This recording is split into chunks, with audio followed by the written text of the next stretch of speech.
पटना के चित्रगुप्त नगर के शंभू हॉस्टल में जो नीट छात्रा की संदिग्ध हालत में मौत हुई थी, उसके बाद से सियासी पारा गर्म हो गया।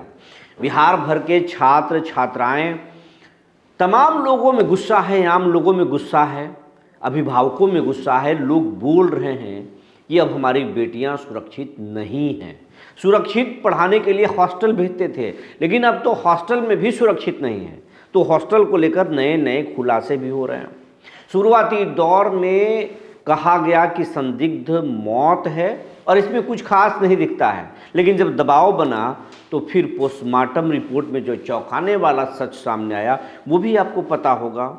उसमें दरिंदगी के मामले सामने आए कि लड़की के साथ गैंगरेप हुआ है और वो भी पीरियड के दौरान। खबरें पटी हुई थी अखबारों में, लेकिन अभी भी जब उसमें सरकार ने, सम्राट चौधरी ने एसआईटी का गठन कर दिया गया, 6 पुलिस अधिकारी और 38 पुलिसकर्मियों को उसमें लगाया गया है, जांच में लगाया गया है, लेकिन अभी भी इस मामले में पुलिस को अहम सुराग हाथ नहीं लगे हैं। लेकिन 2 ऐसी चीज़ें हाथ लगी है कि अब वो पटना से उड़ निकल कर उसका एंगल जहानाबाद की ओर शिफ्ट हो गया है। आज हम बताएंगे कि आखिर वो 2 कड़ी कौन है जिस पर एसआईटी फिलहाल काम कर रही है, और कहा जा रहा है कि यहीं से पकड़े जाएंगे दरिंदे, वो दरिंदे जो उसके साथ गैंगरेप करते हैं और बाद में फिर जान ले लेते हैं। सब कुछ बताएंगे। जी नमस्कार, मैं हूँ विपुल कुमार और आप देख रहे हैं सूर्य विहार डिजिटल न्यूज़। अब हम बिहार भर के तमाम दर्शकों से ये कहना चाहेंगे कि ये आपका चैनल है, आपके प्यार आशीर्वाद से लगातार ये चैनल बढ़ रहा है, लेकिन अभी भी हमारे 80% ऐसे दर्शक हैं जो चैनल से जुड़े नहीं हैं। खबरों को रोजाना लाखों की संख्या में देखते हैं। वैसे तमाम लोगों से मेरा आग्रह है, विनम्र आग्रह है कि इस चैनल को अगर अब तक आप यूट्यूब पर सब्सक्राइब नहीं किए हैं तो सब्सक्राइब कर लीजिए, बेल आइकन को दबा लीजिए। अगर आप हमें फेसबुक पर देखते हैं तो पेज को फॉलो करना ना भूलें। हम इंस्टाग्राम पर भी हैं, आप हमें वहाँ भी फॉलो कर सकते हैं।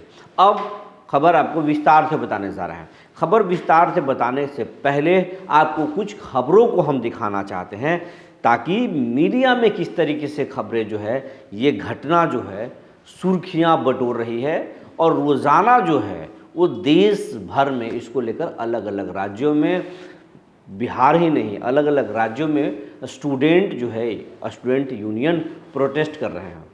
केंद्र सरकार से लेकर के बिहार सरकार पर भी दबाव बनाया जा रहा है। उधर महिला आयोग भी इस पर संज्ञान लेने की बात की जा रही है कि महिला आयोग ने संज्ञान लिया है। पहले इन खबरों को देखिए।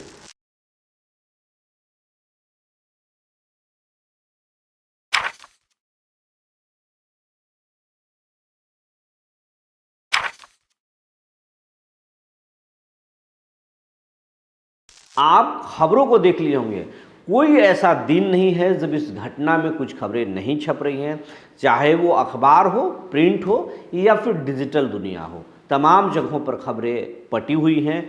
हर तरीके से जो पुलिस की जांच पर जर्नलिस्ट सवाल खड़े कर रहे हैं, तो वहीं पुलिस का जांच भी कभी इधर तो कभी उधर मुड़ रहा है, जिसके वजह से पत्रकार सवाल खड़े कर रहे हैं।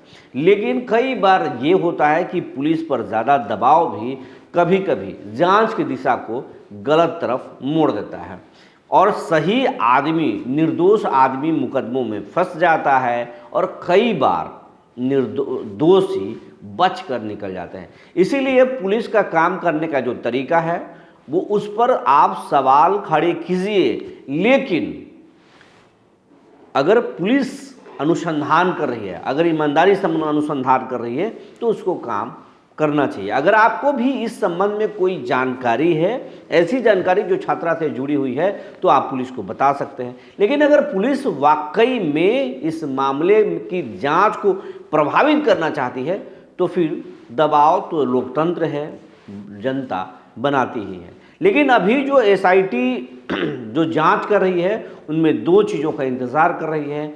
एक, जो फॉरेंसिक रिपोर्ट जो है का इंतज़ार है, दूसरे तरफ एम्स की टीम भी उस पर काम कर रही है। इन दोनों चीज़ों पर जो है इंतज़ार है एसआईटी को। लेकिन आपको बता दें कि पुलिस को एक अहम ये सुराग मिली है कि लड़की के कमरे से कुछ नींद की दवाएं मिली थी। नींद की दवाएं, वो नींद की दवाएं जो आमतौर पर मेडिकल दुकानदार जो है वो किसी भी व्यक्ति को नहीं देते।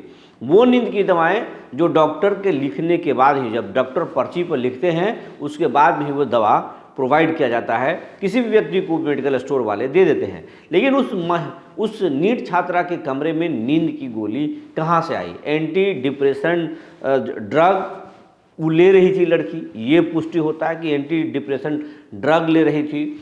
और दूसरा, अब जो है एसआईटी की टीम जो 6 अफसर हैं और 38 पुलिस जवान हैं वो जांच कर रहे हैं, और वो उस दवा का सीरियल नंबर देखा जा रहा है कि कहाँ से वो दवा उसका दवा का बैच नंबर क्या है, वो बैच नंबर किस मेडिकल स्टोर को अलॉट किया गया था, वहाँ पर उस मेडिकल स्टोर के जो भी लोग हैं वो कैसे लड़की को दिए थे, क्या लड़की अकेले आई थी या फिर लड़की जो है पेरेंट के साथ आई थी या किसी लड़के के साथ आई थी, वो देखा जा रहा है, या लड़की आई ही नहीं थी, कोई लड़का लेकर उस मेडिसिन को गया था। ये पुलिस जांच कर रही है। पता चल रहा है कि नींद की जो गोली है उसका बैच नंबर कुछ पटना या फिर जहानाबाद को भी देखा जा रहा है। दूसरी बात कि स्कॉर्पियो का भी कनेक्शन आ रहा है कि जो लड़की थी वो कुछ दिन पहले, घटना के कुछ दिन पहले अपने माँ बाप के साथ जो है वो स्कॉर्पियो से पटना आई थी और फिर लौटी थी। वो भी कहा जा रहा है कि स्कॉर्पियो से लौटी थी, लेकिन आमतौर पर वो जो बच्ची थी जब वो घर लौटती थी तो ट्रेन से जहानाबाद लौटती थी, लेकिन स्कॉर्पियो से। उस स्कॉर्पियो के चालक से भी एसआईटी ने पूछताछ की है, लेकिन कहा जा रहा है कि नींद की गोली और फिर गाड़ी का कनेक्शन से पुलिस को, एसआईटी को अहम सुराग हाथ लगे हैं। लेकिन फिलहाल एसआईटी इस संबंध में कुछ भी बताने से इनकार कर रही है, क्योंकि जांच जो है प्रभावित हो सकता है। पुलिस का ये अलग तर्क है, लेकिन नेताओं का, विपक्ष जो है उसका आरोप है कि पुलिस इस जांच को प्रभावित कर रही है, दोषियों को बचा रही है।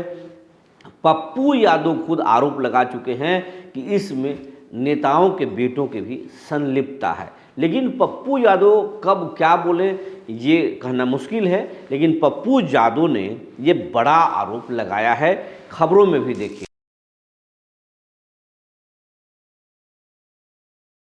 आप देख लिए पप्पू यादव ने साफ साफ जो है आरोप लगाया है। वहीं आरजेडी जो है लगातार आरोप लगा रही है, प्रोटेस्ट कर रही है। कांग्रेस इस मामले को लेकर बढ़ चढ़ कर प्रोटेस्ट किया, जिलों में भी किया। तो ये पूरा मामला जो है सियासी रूप से गर्म हो चुका है। पूरे अभिभावकों में गुस्सा है, स्टूडेंट में गुस्सा है।